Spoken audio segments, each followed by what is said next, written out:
Guys, alam niyo, hindi ako mahilig magsulat at napakapangit ng sulat ko, no? Pero dahil dito sa Mac Journal na to, baka sakaling magsulat na ako ulit. Ito, Mac Journal na to, guys, is for sale. Mamaya, sabihin ko sa inyo yung presyo, no? Pero pakita ko muna sa inyo kung anong laman nito. Ayan, limited edition lang to na Mac Journal, no? Tulad yung pinakita ko last time na Mac Calendar. Parang ganun yung itsura niya at saka yung design.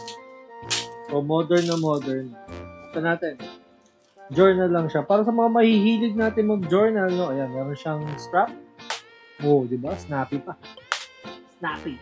Part ko ng collection ko, by the way. Tapos meron tayong mga extras per sale. Pag binuksan mo siya, syempre, titignan mo siya dyan. Tanggalin mo yung strap.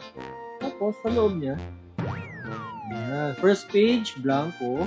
And then, next page na syempre, nandun na lahat. Oh, nandun na yung mga letter N. Tapos akala ko nung una, guys, ano to? Parang error print. Ewan ko lang kung error print nga to, no? Pero kung paganda siya actually, para siyang wavy na McDonald's na design.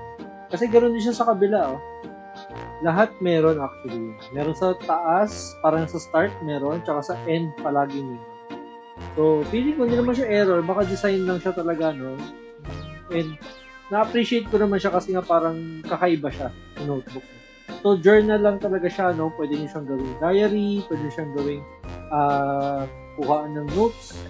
And syempre, after nyo nun, pag napuno nyo na siya, maganda na siyang pang-display din. Tulad nito. Okay, so kung gusto mo to, no, and interested ka magkaroon ng Mac Journal, let me know. For only 300 pesos, no, mapapasayo na to, no? So, message mo ko dyan sa Facebook, message mo ko sa Messenger para malaman mo kung paano maka-avail. Anik talaga kayo ng towa pag di kayo bumili nito.